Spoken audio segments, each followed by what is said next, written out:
अस्सलाम वालेकुम dear students. आज के लेक्चर में हम बात करेंगे about parallel circuit of resistors. Last lecture में हमने डिस्कस किया था सीरीज सर्किट ऑफ रजिस्टर्स। तो आज के लेक्चर में हम पैरेलल वे में सर्किट को हम डिस्कस करेंगे, ठीक है।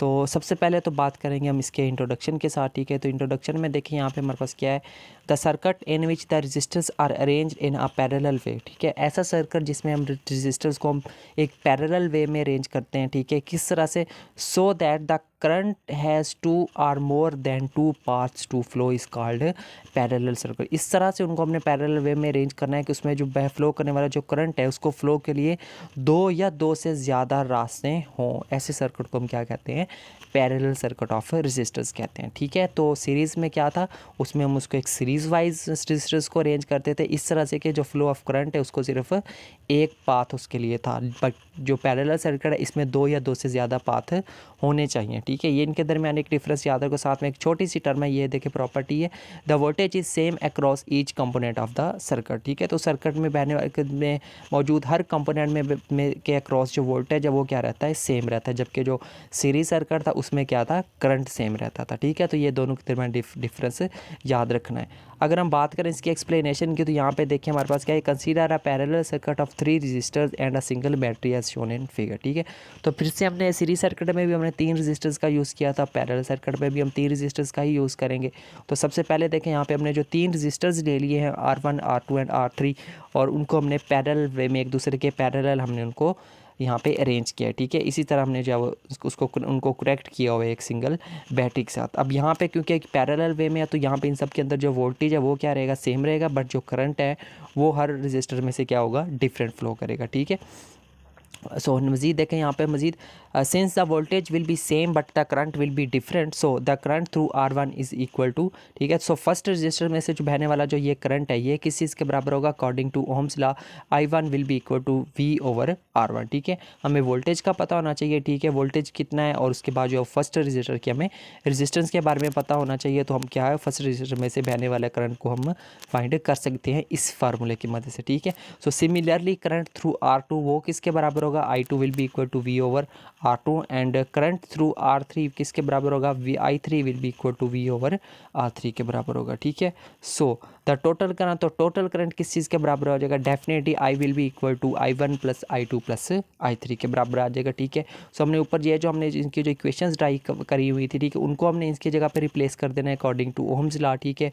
अब इन सब में देखे V जो है वो कॉमन आ रहा है, ठीक है। V को कॉमन लेके इस V के साथ उनको कैंसिल आउट कर देना, ठीक है। यहाँ पे देखिए जैसे ये कॉमन लिया फिर V के साथ V को कैंसिल आउट कर दिया तो पीछे हमारे पास क्या रहेगा, ये चीज़ आ गई, ठीक है।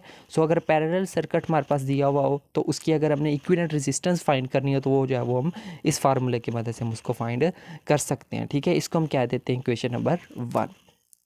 आगे मजीद देखें यहाँ पर, now the equivalent resistance R when only R1 and R2 resistance R present in circuit is given by, ठीक है। तो अगर हमने इक्विवेलेंट रेजिस्टेंस फाइंड करनी हो कब, जब हमारे पास सिर्फ एक सर्किट के अंदर सिर्फ 2 रजिस्टर्स अगर हों, तो उस सूरत हाल में हमारे पास जो है वो उस कंडीशन में हमारे पास जो इक्विवेलेंट रेजिस्टेंस है वो किसके बराबर होगी, definitely 1 over R will be equal to 1 over R1 plus 1 over R2। अगर हम इनको प्लस करेंगे तो वो हमारे पास इस चीज़ के बराबर आ जाएगा, ठीक है। तो यहाँ पे हमारे जो हम क्योंकि 1 ओवर R के फॉर्म में तो उसका रेसिप्रोकल लेंगे तो R किसके बराबर आ जाएगा, R1 over R1 into R2 divided by R1 plus R2, ठीक है। तो पैरेलल सर्किट में अगर 2 सर्किट अगर लगे हो उसकी अगर हमने इक्विवेलेंट रेजिस्टेंस फाइंड करनी हो तो उसको हम इस फार्मूले की मदद से फाइंड कर सकते हैं, ठीक है। याद रखना ये आपको प्रॉब्लम में सॉल्व करने के काफ़ी हेल्पफुल रहेगा, ठीक है। हमने नेक्स्ट आने वाली लेक्चर सीरीज़ की इस लेक्चर सीरीज़ में हमने कुछ थ्योरम्स को डिस्कस करना है, बहुत ही इंपॉर्टेंट थ्योरम्स है जिसमें सुपरपोजिशन थ्योरम होगा, नॉर्टन्स थ्योरम होगा, मिलीमैन्स थ्योरम्स होगा, ठीक है। तो ये 3-4 थ्योरम्स हैं, ठीक है। तो उनको हमने जो है वो डिस्कस करना है, तो उनके अंदर इनका काफ़ी ज़्यादा रोल है, ठीक है। सीरीज सर्किट में कुछ फार्मूले देखें, पैरेलल में भी हमने ड्राइव किया, आगे हमने किरचॉफ्स लॉ को भी डिस्कस करना है, ठीक है। तो ये सारी चीज़ें जो है वो उन 4 थ्योरम्स के अंदर इनका बहुत ज़्यादा यूज़ किया जाता है, ठीक है। तो इसलिए हमने सोचा कि उन थ्योरम्स को स्टार्ट करने से पहले हम इनको अच्छे से देखेंगे, ठीक है। तो ये हमने देखें इक्विवेलेंट रेजिस्टेंस फाइंड करने का फार्मूला यहाँ पे हमने ड्राइव कर लिया, ठीक है। Since we know that V is equal to I1 R1 के बराबर होता है, ठीक है। तो यहाँ पे देखें इस V की जगह पे हम IR पुट कर सकते हैं अकॉर्डिंग टू ओम्स लॉ, ठीक है। तो यहाँ से जब अगर हमने इस I की वैल्यू यहाँ पे ये देखें R आ रहा है, इस R की देखें क्वेश्चन नंबर 2 में वैल्यू पड़ी हुई, ठीक है। उस वैल्यू को यहाँ पे इस R की जगह पर उसकी वैल्यू पुट कर देनी है यहाँ से उठा कर, ठीक है। वो वैल्यू पुट कर दी, और अगर यहाँ से देखें अगर हमने I1 की वैल्यू फाइंड करनी हो तो ये वाला जो R है इधर आकर क्या हो जाएगा, डिवाइड होगा, और इस R के साथ ये वाला जो R1 है ये क्या हो जाएगा, कैंसिल आउट हो जाएगा, पीछे क्या रह जाएगा, सिर्फ R2 रह जाएगा, जिसको हमने यहाँ पे सीधा करके लिख दिया। ठीक है, तो हमारे पास I1 का किसके बराबर आ जाएगा, इस चीज़ के बराबर आ जाएगा। ठीक है, तो अगर हमने उससे 2 रजिस्टर वाले एक सर्किट में से अगर हमने टोटल करंट फाइंड करना हो फर्स्ट रजिस्टर में, तो उसके लिए हम ये वाला फार्मूला यूज़ करेंगे। इसके लिए हमें किन किन चीज़ों का पता होना चाहिए, फर्स्ट रजिस्टर और सेकंड रजिस्टर में मौजूद जो रेजिस्टेंस है उसका पता होना चाहिए, और टोटल करंट का पता होना चाहिए। फिर जो है वो हम फर्स्ट रजिस्टर में से बहने वाला करंट को फ्लो फाइंड कर सकते हैं। ठीक है, hence this is called the proportional formula for parallel resistor. Similarly इसी तरह अगर हमने सेकंड रजिस्टर में से अगर हमने टोटल करंट फाइंड करना हो तो उसके लिए हम फार्मूला ये वाला यूज़ कर लेंगे। ठीक है, सिंपल सी बात है।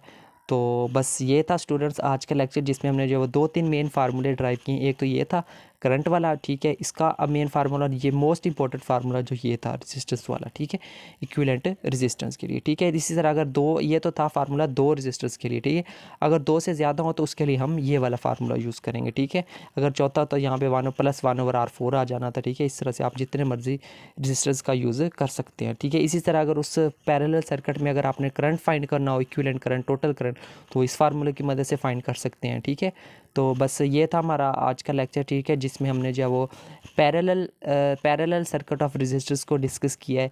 लास्ट लेक्चर में हमने सीरीज सर्किट को भी डिस्कस कर लिया था, पैरेलल को भी डिस्कस कर लिया है। अब हम पढ़ेंगे अपने मेन टॉपिक्स की जानब, जो कि होंगे theorems, superposition theorem, Norton's theorem वगैरह। ठीक है, तो लेकिन उन थ्योरम्स को स्टार्ट करने से पहले एक लेक्चर हम और रखेंगे, जो कि होगा हमारे पास किरचॉफ्स रूल्स के बराबर होगा। ठीक है, किरचॉफ्स रूल भी काफ़ी इंपॉर्टेंट किरदार अदा करते हैं उन थ्योरम्स की प्रॉब्लम्स को सॉल्व करने के लिए। ठीक है, तो हम एक लेक्चर और रखेंगे किरचॉफ रूल्स का, उसके बाद जो है हम अपनी असल लेक्चर सीरीज़ की तरफ आएंगे। ठीक है, तो नेक्स्ट लेक्चर में हम मिलेंगे किरचॉफ रूल्स के साथ, जो कि 2 होते हैं। एक होता है किरचॉफ्स करंट रूल, एक होता है किरचॉफ्स वोल्टेज रूल। ठीक है, तो उनको हम डिटेल में डिस्कस करेंगे नेक्स्ट लेक्चर में। सो तब तक के लिए टेक केयर एंड अल्लाह हाफिज़।